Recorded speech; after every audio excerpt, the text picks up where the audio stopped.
तो welcome back साथियों। आज हम बात करने वाले हैं एक ऐसे मुद्दे पर जिसकी चर्चा आजकल जोरों से है। हम बात करने वाले हैं मनरेगा पर, क्योंकि मनरेगा का नाम बदल दिया गया है, साथ ही इसके कुछ प्रावधान भी बदल दिए गए हैं। तो ये काफ़ी चर्चाओं में है, अखबारों में भी इसके बारे में काफ़ी लिखा गया। तो अब की अगर स्थिति हम देखें तो मनरेगा के स्थान पर अब विकसित भारत रोजगार एवं आजीविका के लिए गारंटी मिशन यानी कि जी राम जी अब ये हो गया है। दोनों सदनों ने यहाँ विधेयक पारित कर लिया है और इसके बाद द्रौपदी मुर्मू के हस्ताक्षर के साथ ही एक नया कानून बन गया है। अब इस नए कानून में सबसे बड़ा जो परिवर्तन है वो ये है कि अब 100 दिनों की जो रोजगार की गारंटी सरकार देती थी उसके स्थान पर अब इसे 125 दिन कर दिया गया। साथ ही राज्य सरकार यह भी तय कर सकती है कि बुआई कटाई के समय जो ये योजना है इसको बंद कर सकती है। क्या होता है कि हमारे देश जो है एक कृषि प्रधान देश है, जिस कारण से जब भी खेती का समय आता है, जिस समय कटाई होती है या बुआई होती है, जब खेतों में ज़्यादा काम होता है, तो ऐसे समय में खेतों में अधिक लोगों की, मजदूरों की आवश्यकता होती है। और यदि ये योजना जब चल रही होती है तो ऐसे में कई लोग इस योजना में काम कर रहे होते हैं, जिस कारण से खेती के लिए लोग नहीं मिल पाते। तो अब ये अधिकार राज्य सरकार को दे दिया गया है कि भाई आप कोई से भी 60 दिन ऐसे चुन लीजिए जिन पे ये काम नहीं होगा मनरेगा से संबंधित, और आप उस समय खेती के लिए जो लोग हैं वो उपलब्ध करा सकते हैं। संविधान में इसके लिए कहाँ पर प्रावधान है, अब इस पर बात कर लेते हैं। संविधान में कुल 25 भाग हैं, जैसे कि आप जानते हैं, और जो ये 25 भाग हैं इनमें से जो चौथा भाग है वो है नीति निर्देशक तत्वों से संबंधित, जिसमें अनुच्छेद 36 से लेके और 51 तक राज्य को निर्देश दिए गए हैं। तो जो मनरेगा की जो भावना है वो अनुच्छेद 41 से जुड़ी हुई मानी जाती है।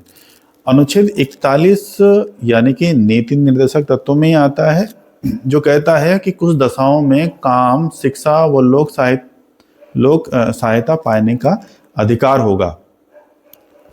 जो ये योजना है ये मूल रूप से राष्ट्रीय ग्रामीण रोजगार गारंटी अधिनियम, जिसे NREGA कहा जाता था पहले, उसके रूप में शुरू हुई थी। यानी कि जो ये नाम बदला गया है ये कोई नई बात नहीं है। सबसे पहले जो इसका नाम था वो था नरेगा, NREGA। 23 अप्रैल 2005 को संसद में एक अधिनियम पारित किया गया था, और इसे जो है फरवरी 2006 में प्रधानमंत्री जो मनमोहन सिंह थे उस समय, उनके नेतृत्व वाली सरकार ने इसे लागू किया था। शुरुआत में भारत के 625 जिलों में एक पायलट प्रोजेक्ट के रूप में इसे शुरू किया गया। पायलट प्रोजेक्ट मतलब देखा जाता है कि भाई हाँ, पहले शुरुआत में एक तरह से टेस्ट किया जाता है कि ये योजना हमने बनाई है, इसे कुछ क्षेत्र में लागू कर देते हैं, वहां पर ये कितनी सफल रहती है, तो इसे कहा जाता है पायलट प्रोजेक्ट। उसके रूप में शुरू किया गया था, और जो भी इसके नतीजे आए थे उसके बाद इसे 1 अप्रैल 2008 से पूरे भारत के जो सभी जिले हैं वहां पर इसे लागू कर दिया गया। अब नाम कब बदला गया? देखिए, 2 अक्टूबर 2009 को इस अधिनियम का नाम बदल करके महात्मा गांधी राष्ट्रीय ग्रामीण रोजगार गारंटी अधिनियम कर दिया गया। यानी कि क्या कर दिया गया? MGNREGA, जिसे हम अब मनरेगा कहते हैं। ये जो अधिनियम था इसमें काम करने के अधिकार को सुनिश्चित किया गया, जिससे सामाजिक सुरक्षा मिलती थी, यानी कि आजीविका की सुरक्षा मिल जाती थी तो समाज में भी सुरक्षा मिलती थी। अब इसका उद्देश्य ये भी था कि भाई सड़कों का निर्माण हो, नहरें बने, तालाब बने, कुएं बने, ऐसा इसका उद्देश्य रखा गया था। ये जो योजना थी प्रत्येक परिवार के वयस्क व्यक्ति को एक वित्तीय वर्ष में 100 दिनों की गारंटी देती काम करने की। हालांकि अब 125 कर दिया गया है।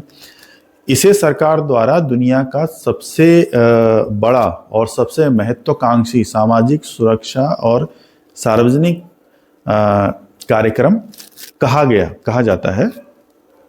और विश्व बैंक ने भी इसे ग्रामीण विकास का एक उत्कृष्ट उदाहरण बताया था। अब देखते हैं कि मनरेगा में क्या प्रावधान थे। एक तो 100 दिन वाला जो मैंने कहा ही कि रोजगार देता था। दूसरी बात हुई थी कि सामाजिक सुरक्षा देता था। एक बात यह है कि कोई भी वयस्क व्यक्ति इसमें लिखित रूप से अपने लिए काम की मांग कर सकता है। आवेदन के 15 दिन के भीतर रोजगार देना होता है और यदि ना दे पाए रोजगार तो फिर बेरोजगारी भत्ता देना होता है।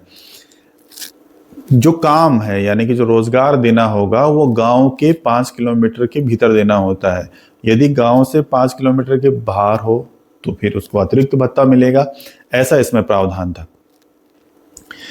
महिलाओं की भागीदारी को भी सुनिश्चित किया गया है इसमें, यानी कि कम से कम 33% महिलाओं को इसमें शामिल करना आवश्यक होता है। मजदूरी का भुगतान सीधे बैंक खाते में किया जाएगा या जो भी उनके पास खाता है, ताकि बीच में कोई भ्रष्टाचार ना हो। योजनाओं का चयन जो है वो ग्राम सभा के द्वारा किया जाता है। ठीक है।